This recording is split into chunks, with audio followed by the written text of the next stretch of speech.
Hi dear students, let's discuss this question that came in JEE Advanced Paper 1 2020 Physics. ये question electrostatics plus SHM का है। वैसे तो ये रेगुलर क्वेश्चन है, इसमें सच कोई डिफिकल्टी नहीं है बहुत ज़्यादा, बट इसमें हमें थोड़ा केयरफुल रहना है। I will tell you the point where you have to be careful. One more thing, I am going to tell you 3 solutions of it. तो ये बहुत अच्छी बात है, बहुत amazing. We will see 3 solutions of this question.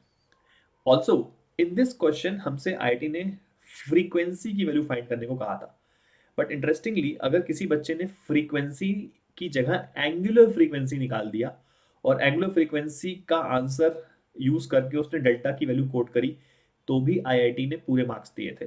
That means they have not discriminated between frequency and angular frequency. तो ये बहुत ही अच्छा स्टेप था मेरे मेरे मेरे मेरे ओपिनियन, मेरा मेरा ऐसा ओपिनियन है कि बहुत ही सही किया आईआईटी ने। बिकॉज यहाँ पे अगर आप फ्रीक्वेंसी निकालो या एंगुलर फ्रीक्वेंसी निकालो, कॉन्सेप्चुअली तो आपने पूरा क्वेश्चन सॉल्व कर ही लिया है, राइट। तो इस क्वेश्चन का डेटा फटाफट अपन देखते हैं। यहाँ पे एक स्प्रिंग है जिसकी नेचुरल लेंथ 0 है। इसके लेफ्ट एंड को फिक्स करके वहां पे डायपोल रख दिया गया है, स्मॉल डायपोल। और राइट एंड पे जब चार्ज रखते हैं तो इक्विलिब्रियम लेंथ एल हो जाती है। दैट मीन्स एक्सटेंशन स्प्रिंग में एल हो गया होगा, बिकॉज नेचुरल लेंथ 0 थी। अब इस चार्ज को थोड़ा सा डिस्प्लेस करके ऑसिलेट करा रहे हैं और इसकी फ्रीक्वेंसी हमसे क्वेश्चन में पूछी गई है, right. So as I said we are going to see 3 solutions of it. Let's see the solution number 1, method 1। सबसे पहले अगर मैं इक्विलिब्रियम कंडीशन लिखूं, तो जो डायपोल का फोर्स है उसको मैं लिख सकता हूं 2k dash p by L cube into Q. This is the force on the charge Q due to dipole. Electric field हो गई और ये चार्ज हो गया। That should be equals to spring force. तो स्प्रिंग फोर्स लेफ्ट की तरफ balance कर रहा होगा डायपोल के फोर्स राइट की तरफ को। यहाँ पे जो मैंने कहा था एक पॉइंट जहाँ पे हमें केयरफुल रहना है, वो पॉइंट ये है कि यहाँ पे यू कैन सी कि मैंने जो कूलम्स कांस्टेंट है उसको k डैश लिखा है। कूलम्स कांस्टेंट को k डैश क्यों लिखा है?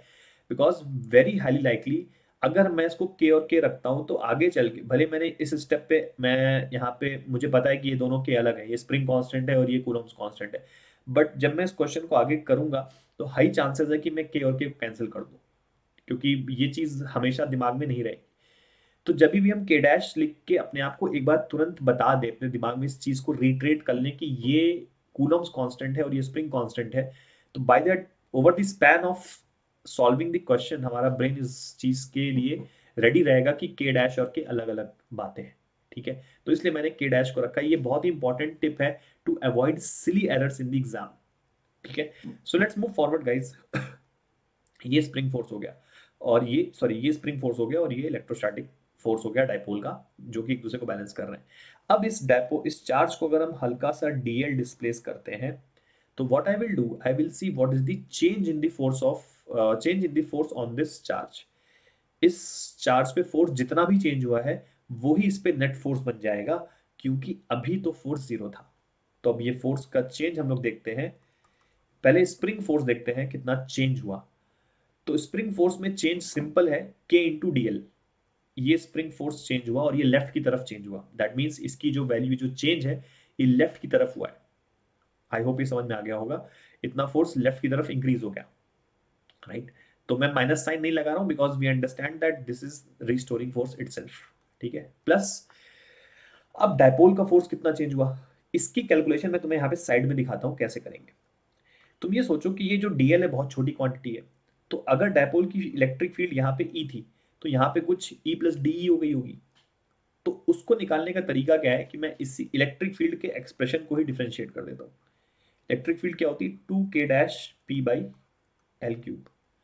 तो डी ई की वैल्यू कितनी आ रही है, -6k dash P by L two the power 4 D L.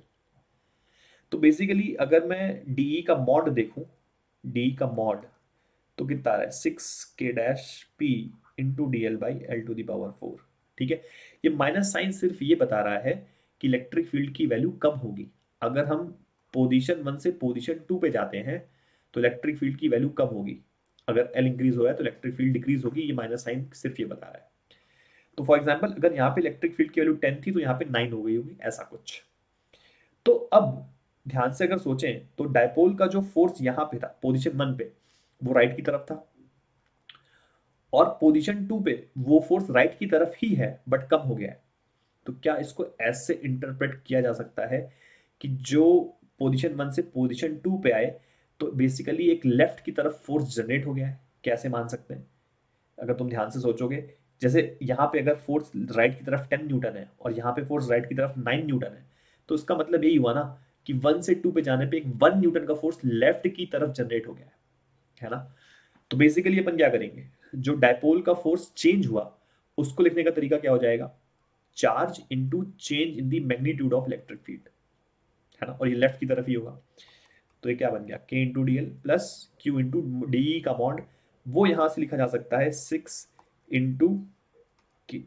Into के dash P by L two the power 4 D L, है ना? अब बस ऑलमोस्ट क्वेश्चन डन है। यहाँ पे तुम 3 को अलग कर लो, ठीक है, और डीएल को भी अलग कर लो, तो यू विल गेट 2 के dash P into Q divide by L⁴। ऊपर वाली इक्विलिब्रियम कंडीशन को यूज करके अपन इसको लिख सकते हैं के, है ना? ये पूरा चीज के बन जाएगा। That means this will become K D L plus 3 DL into K, which means this is 4K into D L. Hence यहाँ से हमारा जो के इफेक्टिव आ रहा है वो 4K आ रहा है, बहुत ही इजीली दिखने को मिल रहा है, 4K आ रहा है। हेंस एंगुलर फ्रीक्वेंसी की वैल्यू क्या हो जाएगी, के बाई एम होती है, that means 4K/m, which makes it 2 × √के/m। तो यहां से अगर अपन ओमेगा को करेक्ट आंसर माने तो जो डेल्टा है, सिंस 1/डेल्टा की वैल्यू 2 बन गई, तो डेल्टा की वैल्यू कितनी हो जाएगी, हाफ। तो अगर तुम डेल्टा की वैल्यू 0.5 लिखी एग्जाम में तो you will get full marks. On the other hand अगर हम ओमेगा को 2πf लिखें, मतलब इसको मैं 2πf भी लिख सकता हूँ, ठीक है, और ये कितना हो जाएगा 2 × √के/m। तो यहां से f की वैल्यू कितनी आएगी, 1/π×√के/m। तो यहां से डेल्टा की वैल्यू हमारे पास पाई आ जाएगी। तो अगर डेल्टा की वैल्यू 3.14 भी लिख के आए हम लोग तो भी आईआईटी ने मार्क्स दिए थे। I hope guys you would have understood this, right? Let us look at the next solution, method number 2। Method number 2 procedural method है। Again first I will write the equilibrium condition, जो condition यहाँ पे लिखी थी वही condition same. तो 2K-PQ/L³ is equals to KL, ये equilibrium condition है। अब मैं वापस से नेट फोर्स लिख देता हूँ।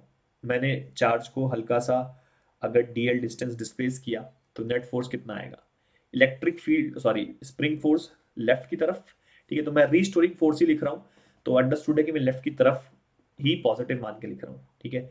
तो कितना आ जाएगा K × L+DL, ठीक है, माइनस इलेक्ट्रोस्टैटिक फोर्स राइट की तरफ, तो वो कितना आ जाएगा, इलेक्ट्रिक फील्ड की वैल्यू यहाँ पे कितनी हो गई होगी, 2K-P/L+DL का होल क्यूब, ठीक है, इनटू चार्ज। ये आ गया फोर्स। अब इसको बस थोड़ा सा सॉल्व कर लेते हैं। KL+KDL माइनस 2K-PQ, इसमें ऊपर ले जाके अपन बायनोमियल थ्योरम लगाएंगे। तो ऊपर ले जाके अपन जो है अगर मैं जैसे L+DL⁻³ ये आ गया ना। अब ये KL लिखा हुआ है, ये KDL लिखा हुआ है, यहाँ पे 2K-PQ लिखा हुआ है। L अगर बाहर निकालेंगे तो वो L⁻³ बन के बाहर निकलेगा, ये वो डिनोमिनेटर में जाके L³ बन जाएगा, और यहाँ पे क्या बचेगा 1 प्लस DL/L⁻³, ठीक है। KL+KDL माइनस, अब तुम इसमें इसको बायनोमियल थ्योरम यूज करके एक्सपैंड कर दो, तो यहाँ पे 1 आएगा और -3DL/L आ जाएगा, है ना, -3DL/L आ जाएगा। अब तुम ये देखो, ये जो 1 है इससे मल्टीप्लाई होगा तो ये वाला टर्म और ये वाला टर्म इक्विलिब्रियम कंडीशन यूज करके कैंसिल हो जाएंगे, तो इस 1 को और इसको अपन कैंसिल कर सकते हैं। इफेक्टिवली हमारे पास बचता है KDL प्लस 2K-PQ/L³ वापस से मैंने K लिख दिया, ठीक है, और ये आ गया 3 × DL/L, तो ये वापस से हमारे पास कितना आ गया 4K × DL। तो दैट मीन्स के इफेक्टिव की वैल्यू फिर से 4K यहाँ से प्रूव होगी, राइट। इसके बाद वापस से अपन ओमेगा और एफ को लिख के वैल्यू निकाल सकते हैं डेल्टा की। आई hope guys you would have understood this solution, ठीक है। मेथड 3 भी देख लेते हैं। Method 3 is quickest. हमें पता है एसएचएम के अंदर एफ नेट की वैल्यू माइनस के एक्स टाइप की होती है, ठीक है, जहां पे के इफेक्टिव होता है, के इफेक्टिव, ठीक है। इसका मतलब D F net by D x करेंगे तो एक कांस्टेंट वैल्यू आनी चाहिए। तो अगर एक कांस्टेंट वैल्यू आ गई तो उसका मतलब एसएचएम होगा और वही हमारा के इफेक्टिव बन जाएगा, राइट।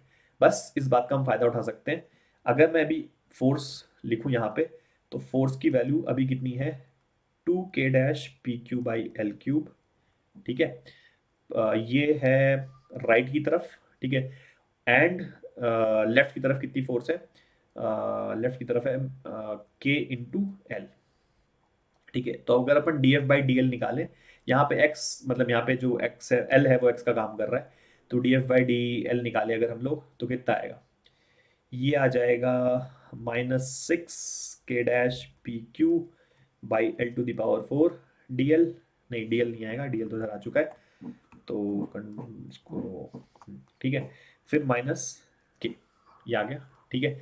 वापस से अपन इक्विलिब्रियम कंडीशन हमें पता है, इक्विलिब्रियम कंडीशन जो हमने लिखी थी 2k-pq/l³ की वैल्यू के एल है, दैट मीन्स ये वापस से क्या लिखा हुआ है, -3k और ये -k, that means -4k, hence we can say that k effective is 4k.